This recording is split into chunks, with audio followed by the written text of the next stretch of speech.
A very good evening to one and all present here. I, Isha Ingle, take great pleasure in welcoming you all to Sanvad, an interaction with Acharya Prashant. Thank you so much, sir, for sparing your valuable time and gracing us with your presence. I extend a warm welcome to all the dignitaries present on and off the dais, professors and fellow ICTians. We mark every beginning with the lighting of the lamp so that we can spread the light and in it guide others too. We uphold this tradition here too. I would like to request Acharya Prashant ji, Honorable Registrar Professor R.R. Deshmukh, ESL Convener Professor Amit Pratap, and the Dean of Research and Innovation, Padmaja Devarajan ma'am, to come onto the stage and light the lamp as a tribute to Ma Saraswati, the goddess of knowledge.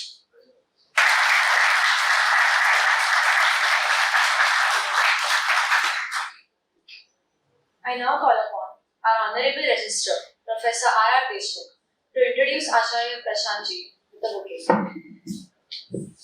Good evening. I can see overwhelming response. I can also see that you are very eager to hear Acharya Prashant ji. Actually, Acharya Prashant ji doesn't need any introduction.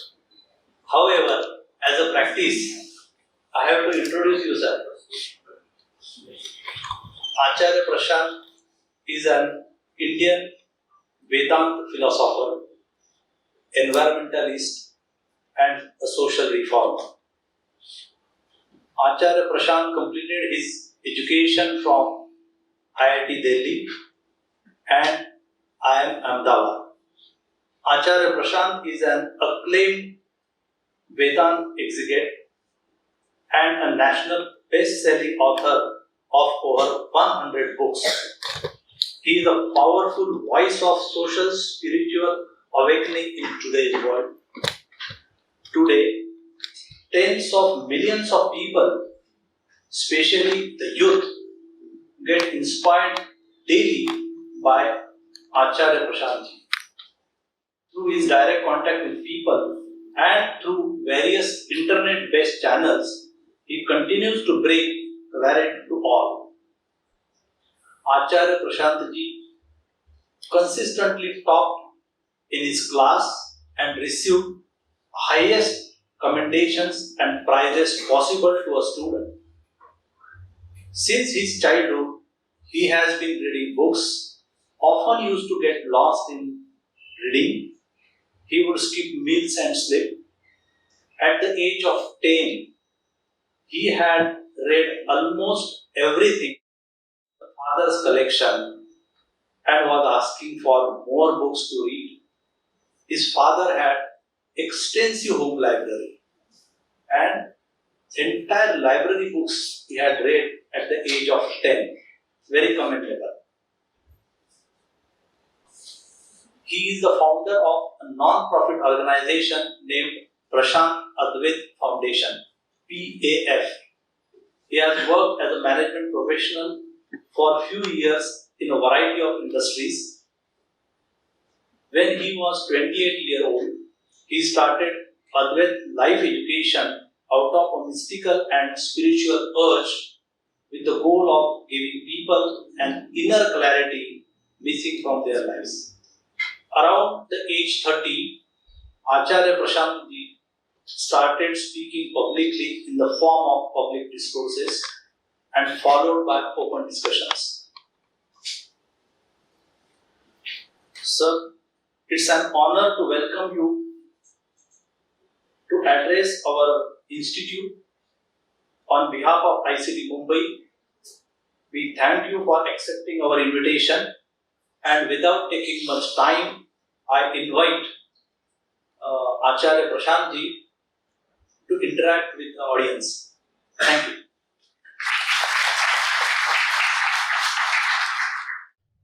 Pranam Acharya ji.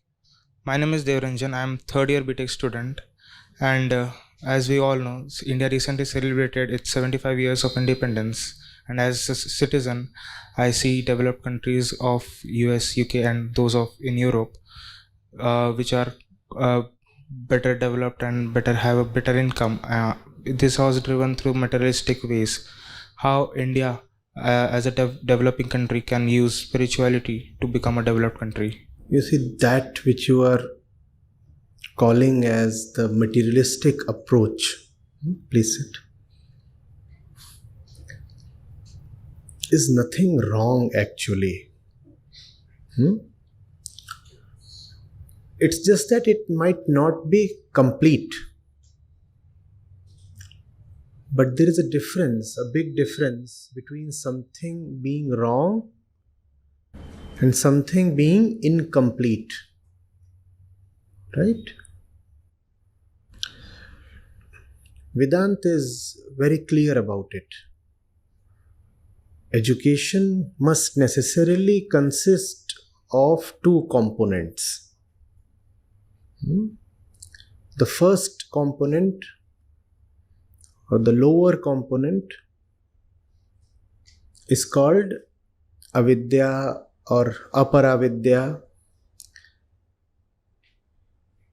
It's to do with the world, the material world. The thinkers, the seers said very clearly, if you do not know the material world,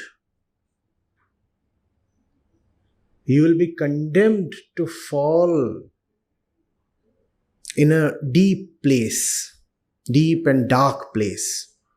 It is extremely important that you understand what this world that you experience through your senses is all about. Therefore, science, as we know it, is very important and very useful. You cannot just brush it away by calling it materialism. India suffered a lot because it did not pay adequate attention to material advancement.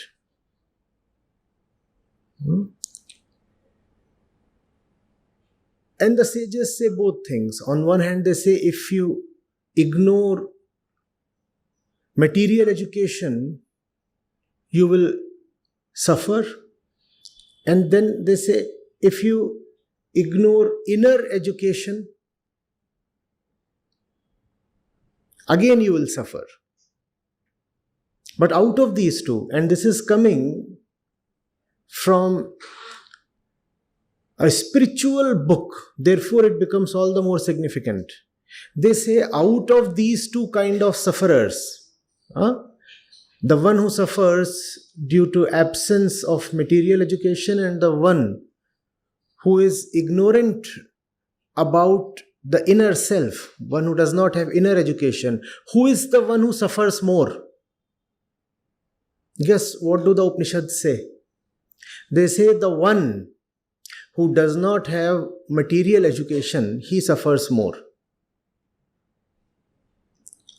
You'll go to a bad place if you do not have inner education, which you usually call as spiritual education. If you do not have that, you will go to a bad place. But if you do not have worldly knowledge, you will go to a worse place. And then the Upanishads say, if you have both, then you will never be afraid, you will never be conquered.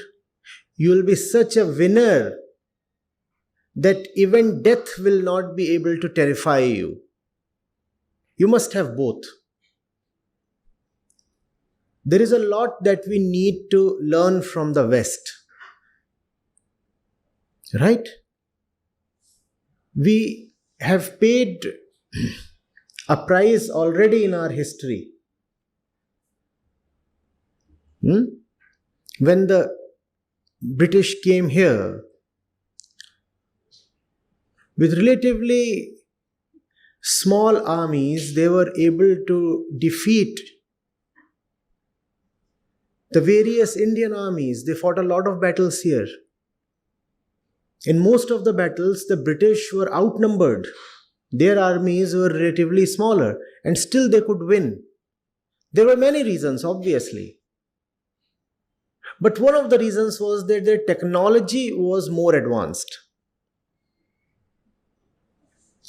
And if you lose the various battles of various kinds of freedom, what is now left to save? When freedom itself is lost, and freedom has many aspects, each of those aspects requires preservation, security, defense.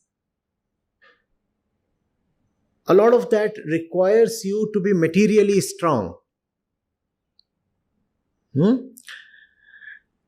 At the same time, we very well know that the West itself is suffering due to lack of inner knowledge, spiritual education.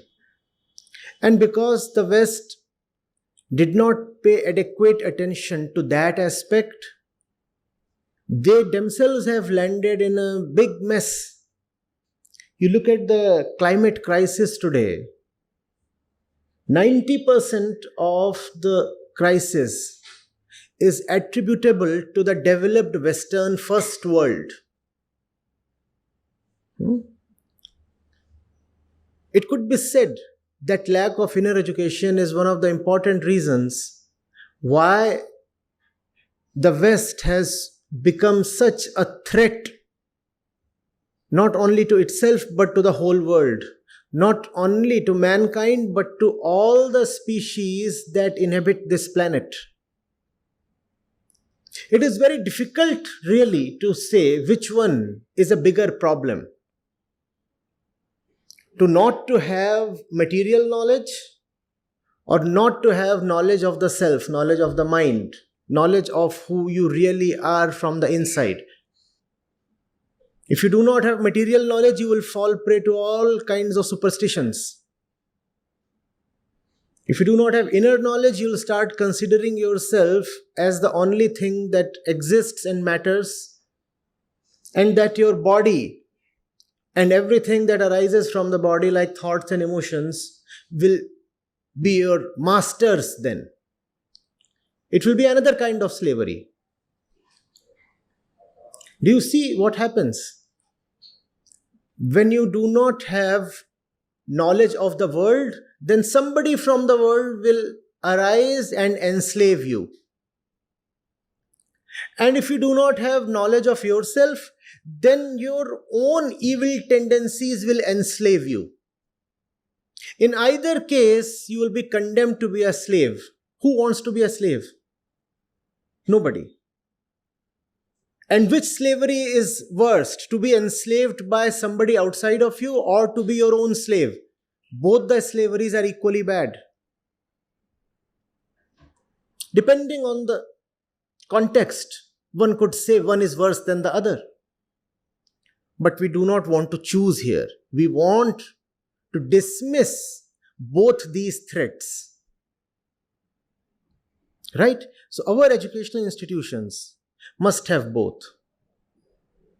On one hand, obviously you must have state-of-the-art teaching facilities, laboratories. Our teaching institutions should be focusing equally on research, and we should be generating papers and patents. At the same time, we should have humanities departments, very rich humanities departments, even in courses of professional education. And basics of philosophy, psychology.